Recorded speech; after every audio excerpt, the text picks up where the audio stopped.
직원 고용으로만 해도 세금을 줄이는 방법입니다. 최근에 바뀌는 규정들과 해서 고용증대 세액공제가 굉장히 큰 걸 알기 때문에 우리 대표님들을 해드리고 싶어요. 많이 해드리고 싶어. 많게는 3년 동안 4,500이 깎여요. 그런데 대표님들이 이렇게 안 해. 너무 아쉬워요.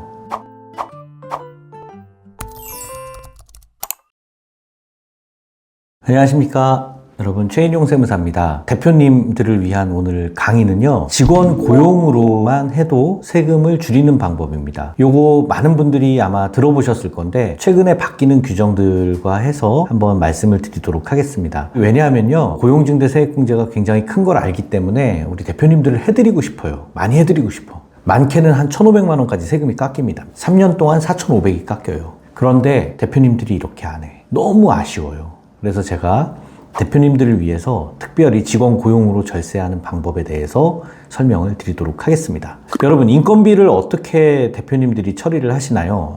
인건비 이거 사람이 안 뽑혀도 고민이고 사람이 뽑혀도 너무 요즘 인건비가 올라가지고 대표님들이 많이 고민이실 거예요. 자, 인건비 신고를 하는 방법은 직원으로 신고를 하는 방법이 있고 또 3.3% 프리랜서로 신고를 하는 방법이 있습니다. 급여나 일용직으로 신고를 하는 직원으로 하는 경우에는 고용관계에 있는 직원한테 급여를 주고 4대 보험을 띄고, 그죠? 4대 보험도 우리가 내주고 일부는, 그리고 퇴직금도 주고 이렇게 하죠. 자, 4대 보험 내는 게 싫어서 몇몇 대표님들은 3.3% 프리랜서로 신고를 하기도 합니다. 이게 실제로 뭐 프리랜서라서 그런 게 아니라 똑같은 일을 하고 있는데도 일부는 3.3%로 신고를 하기도 하고 그래요. 자, 여기에 대해서 국세청이 최근에 세무조사를 약식으로라도 많이 하고 있습니다. 자, 그래서 여러분들이 손해를 안 보시기 위해서 이런 직원으로 신고했을 때 또 프리랜서로 신고했을 때 어떤 차이가 있고 어느 정도 혜택이 있는지, 어느 정도 불이익이 있는지, 여러분 불이익만 생각할 게 아니라 혜택도 같이 고민해서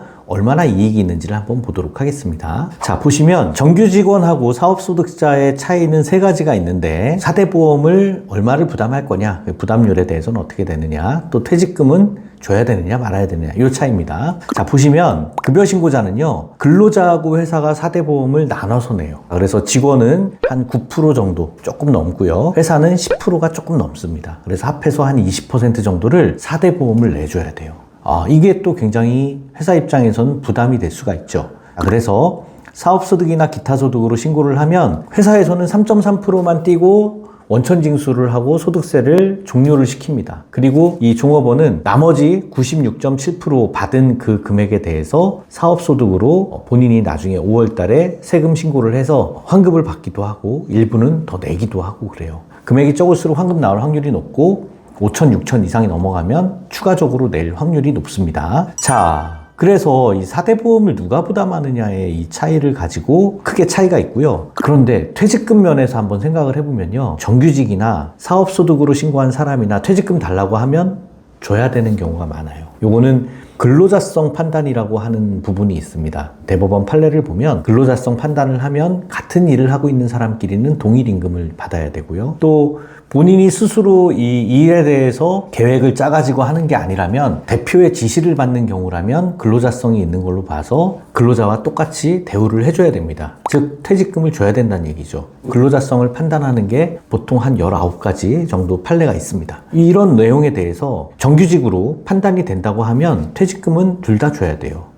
사업소득자한테도 퇴직금을 주는 게 원칙입니다. 그래서 이런 그 금액에 대해서 그럼 얼마를 더 줄 거냐, 아까 9% 좀 넘는다고 했는데 이게 이제 법들이 계속 매년 바뀌다 보니까 요율이 좀 달라지긴 하는데 대략적으로 사장님이 부담하는 거는 한 10.6% 정도 돼요. 자, 그래서 이걸 가지고 얼마나 세금을 많이 낼지 300만 원 주는 직원을 3.3%로 주는 거랑 4대 보험을 들어주는 거랑 사장님 입장에서 또 종업원 입장에서 얼마나 이익이나 손해를 볼지 한번 계산을 해드리도록 해볼게요. 24년 최저임금이 지금 9,860원입니다. 그리고 월급으로 환산을 하면 200만 원이 좀 넘어요. 206만 740원입니다. 그런데 200만 원에 사람 구하려고 해보세요. 안 오죠? 안 옵니다. 지금 식당에서 일하시는 분들도 보통 지금 뭐 한 300만 원이 넘어간다. 지역에 따라서 강남 지역에서는 350만 원 이렇게 아예 그냥 금액을 써놓으시는 그런 가게들도 있을 정도로 굉장히 사람 뽑기가 어려운 걸로 알고 있어요. 자, 300만 원으로 한번 제가 계산하기 쉽게 해볼게요. 자, 4대 보험으로 300만 원을 주면 회사는 31만 8천 원을 회사가 조금 더 부담을 해줘야 됩니다. 회사가 31만 8천 원 적은가요? 그죠? 10% 좀 넘어가니까. 직원들은요, 28만 2천 원만큼을 덜 받아요. 그죠? 자, 그래서 272만 원이 실수령액이 됩니다.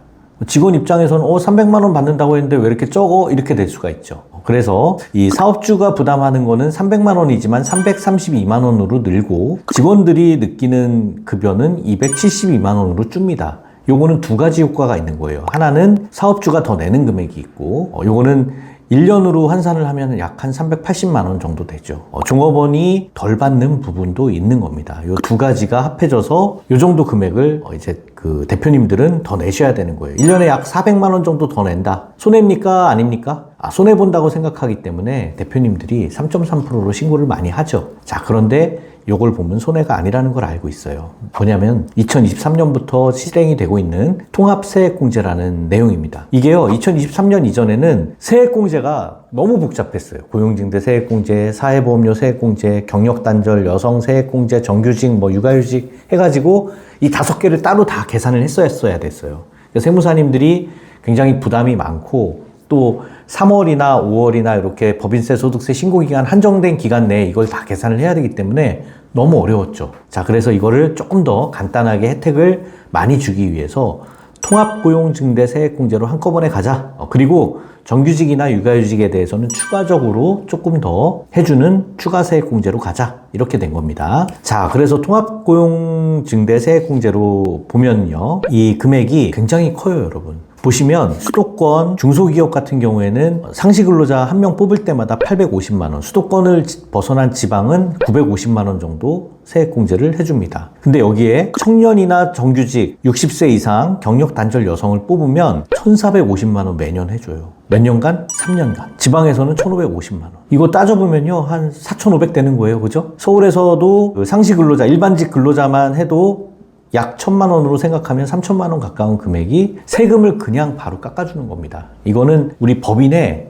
우리 개인사업자의 소득을 바로 깎아주는 거예요. 법인소득, 개인사업자 소득 다 해당되는 거예요. 너무 좋죠? 자, 보세요. 최소 800만 원이 세금이 깎이는데 아까 4대 보험 얼마 더 낸다고요? 400만 원 좀 안 됐죠. 예. 이익입니까? 손해입니까? 이익이죠. 2배 이상 이익이죠. 특히나 청년정규직이나 장애인, 60세 이상 노인이나 경력단절 여성 이런 분들 뽑으면 1,400만 원을 해주기 때문에 생각해보세요. 4대 보험 더 내는 것보다 약 1,000만 원 정도 이익입니다. 매년 3년간 굉장히 유리하죠. 자, 그래서 통합세액공제를 통해서 여러분들이 4대 보험을 내는 것보다 정규직을 뽑는 게 훨씬 더 유리합니다. 퇴직금도 줘야 되고 이런 부분도 있긴 있어요. 사실은 그런 거 따지면은 그래도 손해는 보지 않는다라는 거고요. 자, 공제액을 계산을 해보면 만약에 수도권에서 인원이 1명 증가를 했다라고 하면 일반적인 직원을 뽑으면 3년간 2,550만 원이고요. 청년으로 뽑았는데 수도권 외지역이다. 그러면은 1,550만 원에 2명인데 3년이니까 1억 원 가까운 돈을 여러분들이 세금을 덜 내실 수가 있어요. 자, 그래서 법인도 이익이 많이 나면 이렇게 고용증대 세액공제를 할 수가 있지만 사실 우리 개인 사업자들이 세율 구간이 높은 경우가 많습니다. 자, 이런 경우에는 세금 9,300을 3년간 깎아준다? 굉장히 유리하죠. 그래서 인원을 한 명씩 늘려가는 그런 제도를 하시는 게 통합고용증대 세액공제를 잘 받는 방법입니다. 인원이 줄어들면요, 다시 내야 돼요. 자, 그래서 한꺼번에 인원을 많이 늘리는 것보다 계속 꾸준하게 사업이 확장되듯이 인원도 계속 증가한다는 개념을 가지고 사업을 하시는 게 유리합니다. 자, 그리고 정규직 전환 육아휴직 복귀자에 대한 추가 공제를 해주는 것도 생겼어요. 자, 이거는 아까 통합고용증대 세액공제는 그 직원을 뽑았는데 나가면 다시 뽑으면 돼요. 근데 이 전환 육아휴직 복귀자 이 세액공제는요, 전환을 했는데 나가잖아요? 2년 내에 나가면 이건 그대로 토해냅니다. 그래서 이 직원들은 안 나가도록 특별한 조금 그 인센티브나 이런 것들에 대한 효과를 좀 같이 관리를 해서 해주셔야 정규직 전환이나 육아휴직 복귀자한테 대한 혜택을 우리 대표님들이 누리실 수가 있어요. 그런 것들에 대한 팁은 궁금하시면 상담을 통해서 조금 더 구체적으로 드릴 수가 있을 것 같습니다. 자, 그래서 고용으로 하면 세금이 얼마나 줄어들까 한번 이걸 계산을 해봤어요. 우리 개인 사업자들은 굉장히 세금이 높다고 그랬죠. 수도권 외 지역에서 개인 사업자로 연 소득이 한 1억 이상 나시는 경우, 매출이 한 10억 가까이 되시는 분들은 이 정도 이익이 나실 겁니다. 그 이상 이익이 나시는 분들도 있을 거고요. 정규직 전환으로 한 명을 뽑았다라고 하면 원래는 2천만 원 정도 세금을 내야 되는데요. 정규직 한 명 950만 원에다 전환세액 공제 1,300만 원 하면 세금 낼 게 없죠. 1억을 버는데 세금을 안 낸다고? 3년간 세금을 거의 안 내실 수가 있습니다. 자, 그런데 꼭 이렇게 계산하는 것만은 아니에요. 최저한세 제도라는 게 있어서 일정 부분은 세금을 내야 되는 그런 규정이 있습니다. 그래서 최저한세만큼은 세금을 내는데 실질적으로 이거를 이렇게 계산을 산식을 해보면 거의 세금을 내지 않는 경우들이 많다라는 겁니다. 자, 통합고용증대를 이거를 너도 나도 좀 하려고 하다 보니까 특히 좀 문제가 되는 게 요즘에 이제 사람 구하기가 너무 힘들어서 외국인 근로자를 많이 써요. 이 고용증대 세액공제를 개인이나 법인이 적용할 때 상시 근로자의 외국인 근로자도 포함되느냐? 네, 결론적으로는 포함됩니다. 외국인이냐 내국인이냐 이거를 국적으로 판단하지 않아요. 어떤 걸로 판단하냐면 세법에서는 거주자냐 비거주자냐. 1년 365일 중에 절반 이상 183일 이상 한국에서 있었으면 거주자로 봅니다. 이분들은 국적과 관계없이 고용증대 세액공제는 받을 수 있다라는 겁니다. 또 특히 또 조심하셔야 될 게 근로계약 기간이 1년 미만인 근로자 이러면은 안 돼요. 또 특히 임원들, 야 자녀들 놀고 있는 애들 다 불러모아 우리 회사 입사시키자 해가지고 임직원들 이렇게 그 최대 추주, 출자자 이런 분들에 대한 배우자나 직계존비속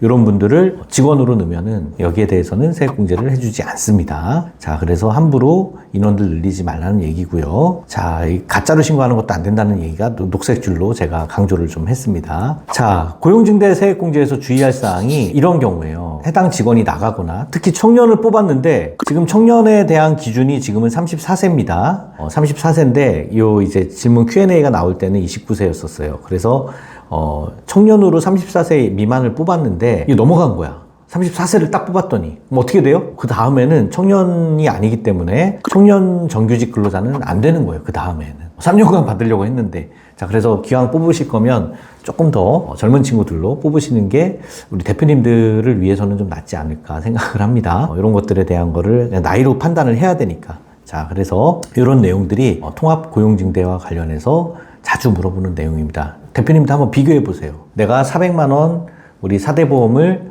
지금 조금 더 낼 것인가, 그리고 나중에 세금을 더 많이 공제를 받을 것인가. 이익이 많이 늘어나는 대표님들은 이 고용증대 세액공제만 잘 활용하셔도 세금을 굉장히 많이 줄일 수가 있습니다. 여러분, 사업 건강하게 하시고 합법적으로 절세하시는 방법, 이런 것들을 찾아가셔야 부가 모여집니다. 여러분 사업의 건승을 바라겠습니다. 감사합니다.